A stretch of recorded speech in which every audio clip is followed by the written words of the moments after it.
Hey soldiers, have we seen the end of the office building? Is the sun setting on the skyscraper? Well, there's a crisis brewing in commercial real estate, and it is going to affect you in two ways. Stay tuned. We are going to tell you exactly how it's going to affect you. First, we're going to get into the what. Okay, what exactly is happening here? All right, why is commercial real estate in these cities, why is it selling for 70% off? Is this an opportunity? What's going on here, right? Then we're going to tell you why it's happening. And then we're going to, conclude this thing by showing you how it will, not might, it will affect you. Now, we have chronicled what's going on in San Francisco and other major metropolitan areas with regard to commercial real estate. You take San Francisco, we saw two hoteliers. We're not talking Red Roof Inn. We're talking big time 5-star hotels who said, look, the convention business is dried up. People don't want to come here. We're seeing crime skyrocket. Okay. And we got the work from home trend. All of these things have conspired, and it's just made this investment unattractive. So we're not selling our hotels. We're actually just giving the keys back to the mortgage service provider. Don't worry, we'll handle things on the back end with them. In the meantime, we're out. We also saw the same thing happen with a major department store in LA. Okay?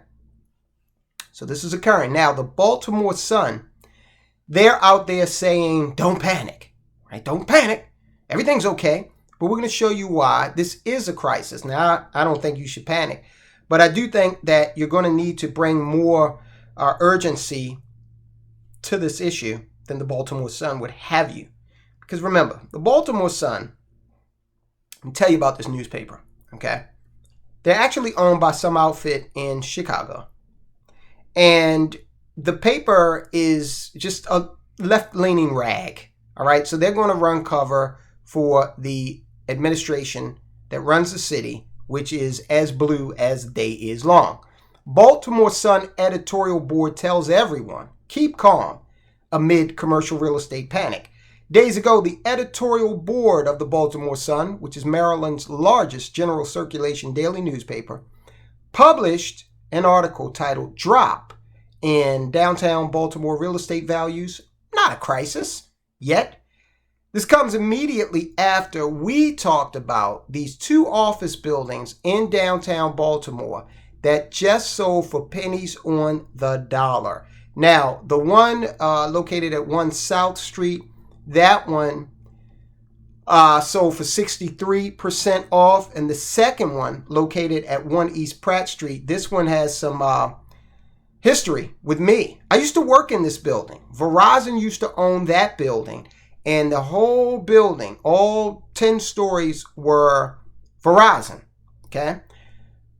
Verizon sold the building years ago, and it became just a general office building with various companies in it. The cafeteria, where we used to get our lunch and our breakfast, they turned that into a steakhouse. A buddy of mine had a retirement party there. It was weird. This particular building is a very nice building. We had a corner office on the 4th floor when I was in regulatory, okay, for Verizon. It looked out onto the east, onto the Inner Harbor, okay?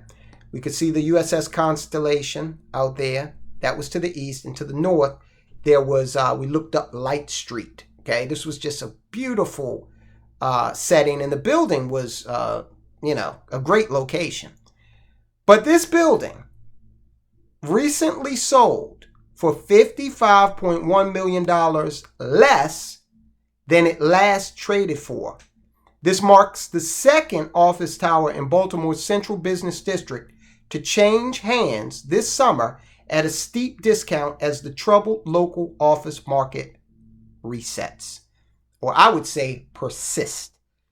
MCB Real Estate shelled out $25 million for the 10-story office and retail development at Pratt and Light Streets. According to 3 sources familiar with the transaction that is not yet recorded in the state property records, the tower last sold in March of 2018 to a subsidiary of Banyan Street Capital for $80.1 million. State tax records show. So, just a few years ago, this building commanded a whopping 69% more than it does now. Well, this is what happens when your Inner Harbor, which was really the crown jewel of Maryland. People used to come there in droves as tourists. When I worked there, it was beautiful. You go out on a summer day, walk over to the Gallery Mall, get something to eat, do some shopping. Oh, take the water taxi over to Fort McHenry. All of those things now, people are saying, you know what? I don't feel safe in Baltimore City. Remember back in 2015, we had an individual die in police custody. And the city mismanaged that and led this town right into a riot. All right. You had bad management on the part of the state's attorney. You had a mayor who was just like MIA. Okay. Like, where's the mayor? There's a riot going on. Where is she? Nobody could find this woman for like hours. It's like, was she home hiding under her bed? What the hell's going on here? So you had that. And during that time, you had the Major League Baseball team, the Baltimore Orioles, playing a game at Camden Yards. The game led out into an active riot, a race riot. Way to sell it, Baltimore. So this has had an impact. Now think about this. As these office towers empty, okay, because this is why these buildings are selling for less. People don't dig Baltimore like that anymore. You've got the work from home trend, which is here to stay. Okay, no matter how badly these companies buck against it, which is insane because they're actually able to save a lot of money by not locating their people in a central office, but by leveraging technology. Okay, but these bigger companies seem to want to buck that trend.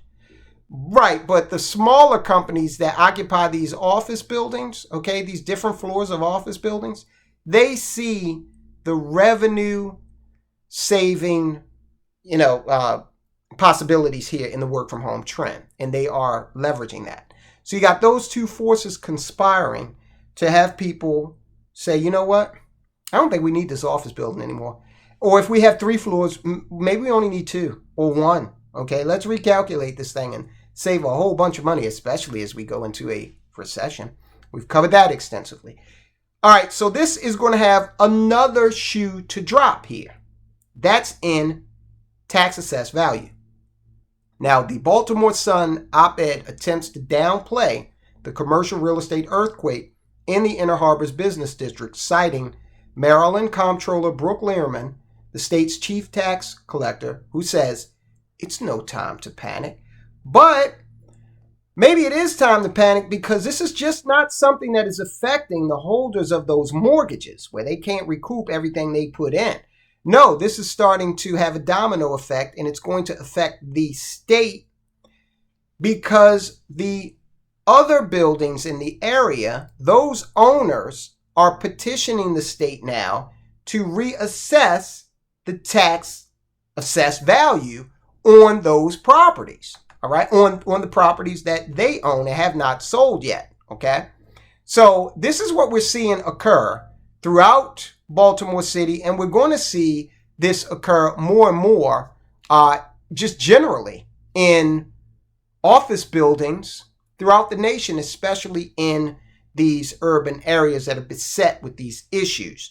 So again, what we have here is they're going and they're saying, look, we got to have our tax assessed value reduced here because the comps in the area no longer demand the same type of assessment. That means they're going to pay less property taxes to the municipality, to the state.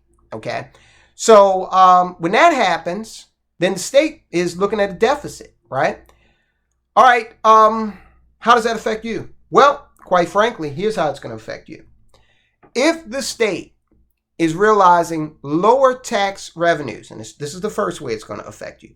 If the state is realizing lower tax revenues coming from these multi-million-dollar assessed properties, then eventually they're going to raise taxes, these localities, are going to raise taxes on your home, your rental property, your small store, or the corner church building that you own. That's how they're going to make up that shortfall. And they're going to have to raise taxes to a fare thee well in order to bridge that gap. So we're looking at tax assessments for residential and small business properties going up in the near future in these cities that have been beset by these problems. This is another reason why how you vote matters, because this affects your wallet. Now, you're going to have a lot of Democrats come out and say, because they don't understand economics, you're going to have a lot of them come out and say, oh, well, this is just happening to these rich developers. Don't worry about it. This is what they get. You know, they think like that. Okay. But in reality, this is going to have a downstream effect on you. Another way, rather, that it's going to affect you is you look in your 401k or you ask your pension, administrator, do we have any REITs in this portfolio?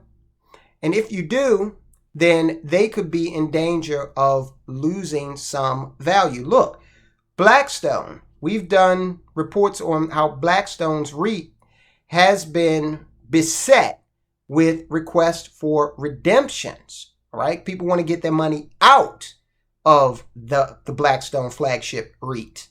Now, to be fair, Blackstone did have a almost 1% return on investment for June in that REIT, which was the best performance they'd had since August of 2022. But with what's going on, you have to wonder, how deeply exposed are they to the office space sector, right? Warehousing, rental property, residential rental property, people got to live somewhere, and hotels, we call them CLEC hotels. This is where server hotels, where you put equipment like servers, that those things are static. They have to have shelter, right? So to the extent you have a real estate investment trust that is invested in those things, okay, that's a positive. But if you're overloaded in commercial real estate of the office sector nature, then that is a whole nother horse of a different color. So that's how it's going to affect you. That's what's going on. We're going to continue to monitor this because I think it's going to continue.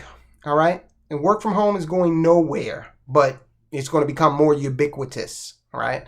Especially as artificial intelligence comes into the fold. Now let's talk about the fact that these cities are being destroyed. This is part and parcel of why workers don't want to come into these environments, why different businesses would rather go out into a suburb where they still fund their police. Take a look at Oakland, California. This video profiles it. Homicides up 80%. Now, the citizens out there are up in arms, but should they be? Isn't this what they said they wanted, right? Okay, watch that video, guys. I'll talk to you soon.